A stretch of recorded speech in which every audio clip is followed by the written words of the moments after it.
तो देखिए सीएसपी चलाते-चलाते और लोगों का सेवा करते-करते मैंने 18,382 रुपए कब गँवा दिए, मुझे बहुत देर बाद पता चला। और ये वीडियो भी इसीलिए बना रहा हूँ कि आप सुरक्षित रह सकें, आपका पैसा सुरक्षित रह सके, क्योंकि आप भी सीएसपी का काम करते हैं, आप भी लेन-देन का काम करते हैं और मैं भी सेम सीएसपी का ही काम करता हूँ।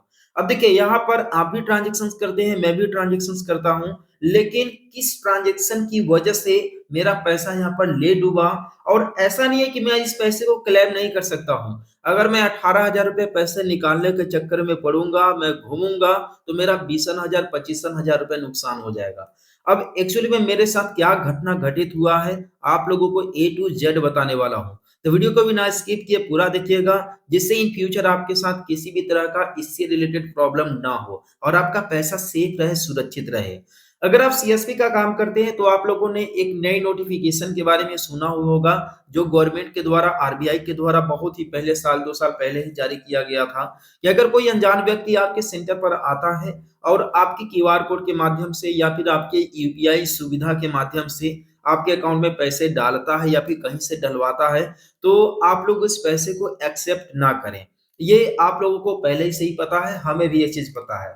लेकिन क्या हो जब आपके कोई इर्द-गिर्द का जब कोई आपका दोस्त या फिर आपका कोई पहचान वाला व्यक्ति आपके घर के आस-पास का आपके क्यूआर कोड पर या फिर आपके बैंक अकाउंट में अमाउंट अगर ट्रांसफ़र करता है और अमाउंट ट्रांसफ़र करते ही आपका जो है कि बैंक अकाउंट होल्ड पर लग जाए या फिर डेबिट फ्रीज़ हो जाए, तब आप लोगों को कैसा लगेगा? यहाँ तक तो चलिए ठीक है कि कोई अनजान व्यक्ति है, दूर का है, बाहर का है, तो उससे हमें पैसे नहीं लेने हैं, किसी भी प्रकार का पैसे नहीं लेना है। लेकिन अगर कोई व्यक्ति आपके आस-पास का हो, आपके घर का हो, आपके दोस्त हों, ठीक है? तो आप लोग उनसे पैसे लेने में कैसे हिचकिचाओगे? आप तो तुरंत पैसे उनसे ले ही लोगे। सेम घटना मेरे साथ घटित हुआ है। मैं भी अपने सेंटर पर किसी भी अनजान व्यक्ति से पेमेंट नहीं रिसीव करता हूँ। लेकिन एक्चुअल में क्या हुआ कि मेरे पास के ही जो है कि 2-3 घर के बाद में ही उनका घर है, ठीक है? वो कहीं बाहर गए हुए थे और बाहर जाने के बाद उन्होंने मुझे ये बोला कि मैं आपके अकाउंट में जो है कि इतना रुपया ट्रांसफर कर दे रहा हूँ और ट्रांसफर कर दे रहा हूँ, आप मेरे घर वालों को दे दीजिए क्योंकि उन्हें अभी अर्जेंट है और जो है कि ट्रैक्टर वाले को देना है। अब देखिए मैंने इसी परोपकार की भावना में, इसी सेवा भावना में मैंने अपने बैंक अकाउंट में उनका पैसा ले लिया। लेकिन हुआ क्या? अब उनका पैसा तो मेरे अकाउंट में आया, मैंने उनको कैश पैसा दे दिया। यानी कि उन्होंने मेरे अकाउंट में पैसा डाला सुबह के 10 बजे और मैंने लगभग 12 साढ़े 12 बजे तक उनको पैसा कैश दे भी दिया। लेकिन रात में 11 बजे मैसेज आ रहा है कि आपके अकाउंट से 18,382 रुपए डिपॉज़िट में होल्ड कर दी गई है और नीचे लिखा हुआ है बढ़िया से साइबर सेल। अब बताइए कि इसमें मैं क्या कर सकता हूँ? अब भाई कोई अनजान व्यक्ति भी नहीं है, कहीं बाहर के भी नहीं हैं, वो मेरे पड़ोस के आदमी हैं और हमेशा घर गाँव में ही रहते हैं, ठीक है? किसी भी प्रकार का फ्रॉड या फिर किसी भी प्रकार का गलत काम वो नहीं करते हैं, वो अपना खेती-बाड़ी का काम करते हैं, लेबर वगैरह का भी सप्लाई का भी काम करते हैं। तो कोई ये आइडिया नहीं लगा सकता है कि उनका पैसा जो आएगा मेरे अकाउंट में, मेरे अकाउंट को ही फ्रीज़ कर देगा। अब मेरे साथ ये ऐसा घटना घटित हुआ है भैया कि मेरा 18,382 रुपया पैसा समझ लीजिए कि फ्रीज़ हो गया है, मैं उसे नहीं निकाल पा रहा हूँ। अब मुझे पता भी नहीं चला, ठीक है? मैसेज मैंने जब 2 दिन बाद देखा तब मुझे पता चला कि मेरे अकाउंट में इतना पैसा होल्ड पर चला गया है। फिर मैंने अपना एसबीआई योनो ओपन किया, एसबीआई योनो जब ओपन किया तो वहाँ पर मैं देख रहा हूँ होल्ड या फिर लेन अमाउंट 18,382 रुपए शो कर रहा है। अब देखिए आप कहेंगे कि भाई आपको पहले पता क्यों नहीं चला? आपके अकाउंट से पैसे तो कट गए होंगे। लेकिन जब आप बिज़नेस करते हैं तो आपके अकाउंट में जो है कि 20,000, 50,000, लाख रुपए, 1.5 लाख रुपए एनी टाइम रहते हैं। अब एक्चुअली में इसमें होता क्या है कि अगर 10-20 हज़ार रुपया कहीं पर अगर कम या ज़्यादा होता है, ठीक है? तो हम लोग उसमें अंदाज़ नहीं लगा पाते हैं। लेकिन जब फाइनल में टोटल हिसाब करने लगते हैं, यानी कि मेरे पास कितना कैश है, मेरे अकाउंट में कितना है, ठीक है? तब हम लोग को पता चल पाता है कि नहीं, मेरे पास कितना टोटल फंड है। जब भी साइबर सेल के द्वारा आपके अकाउंट में होल्ड लगाया जाता है, फॉर एग्ज़ाम्पल 15,000 पर, 20,000 पर या 10,000 रुपए पर, तो वो अमाउंट क्या होता है कि जैसे आपके खाते में अगर 50,000 रुपए हैं और साइबर सेल के द्वारा आपके अकाउंट में 10,000 रुपए पर होल्ड लगा दी गई है, तो 10,000 रुपए समझ लीजिए होल्ड पर चला जाएगा और होल्ड पर लगने के बाद अगर आप बैलेंस चेक करोगे तो 40,000 शो करेगा, यानी कि 10,000 वहाँ पर शो नहीं करेगा। अब इसी तरीके से हमने यहाँ पर 18,000 रुपए को नोटिस नहीं किया।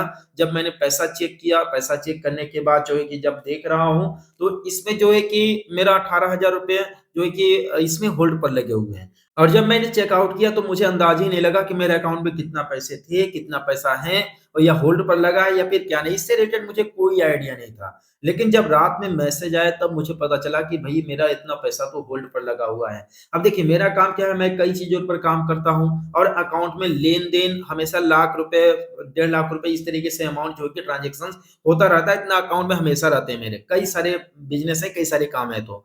ठीक है? तो एक्चुअली में क्या है कि यहाँ पर हम अंदाज़ नहीं लगा पाए और जब 2 दिन बाद मैसेज आया तब मुझे समझ में आया कि यार क्या होल्ड लग गया। इसके बाद मैंने तुरंत अपना योनो एसबीआई ओपन किया तो मैं देख रहा हूँ ₹18,382 होल्ड पर लगा हुआ है। तो सिंपल सी बात है भाई, अपने हो या पराए हो या जान का हो या अनजान हो, ठीक है? किसी से भी अपने अकाउंट में पैसा लेना आप सुरक्षित नहीं है।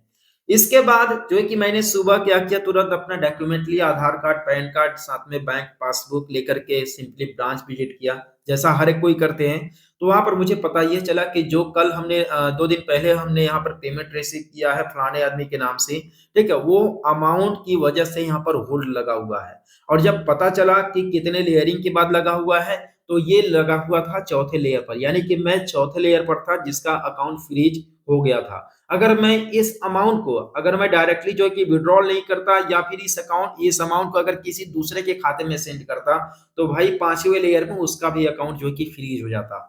अब आप लोग को बता दें कि यहाँ पर लेयर की मैं क्या बात कर रहा हूँ। लेयर का मतलब ये है, कोई कंपनी है और उसने क्या किया कि कहीं से पेमेंट लिया कोई काम कराने के लिए और अगले व्यक्ति का काम उसने नहीं किया, तो होगा ये कि अगला व्यक्ति अगर क्राइम ब्रांच में जा करके या साइबर पोर्टल पर जा करके जो है कि अगर कंप्लेन करता है तो उस कंपनी का अकाउंट फ्रीज होगा और वो कंपनी अगर किसी दूसरे आदमी के पास अगर पैसा भेजा होगा तो उस आदमी का भी अकाउंट फ्रीज होगा और वो आदमी अगर किसी और को भी भेजेगा, ठीक है, पैसे, तो उस आदमी का भी मतलब ये एक तरह से मान लीजिए कि ये वायरस की तरह ये फैल जाएगा और जितने लोगों के पास जो है कि ये पैसा जाएगा उन सभी का अकाउंट फ्रीज होगा और ये लेयर बाय लेयर मेरा चौथे लेयर में अकाउंट मेरा फ्रीज हुआ था। तो मैं आप लोगों से यही रिक्वेस्ट करूंगा कि आप लोग सीएसपी चलाते समय अगर कोई आपका जान का हो या पहचान का हो, ठीक है, या फिर अनजान हो या आपके पास पड़ो, भैया कहीं से भी हो यार, सीधी सी बात, नो बकवास, आप अकाउंट में पैसे मत लो, ठीक है, 500 रुपए हो चाहे 50,000 रुपए हो, ठीक है, आप डायरेक्टली उनसे बोलो कि भाई मेरे पास आओ, मैं एक अकाउंट ओपन कर दूंगा, अगर आप लोग को इतनी ही दिक्कत है तो आप अपने अकाउंट में पैसे लो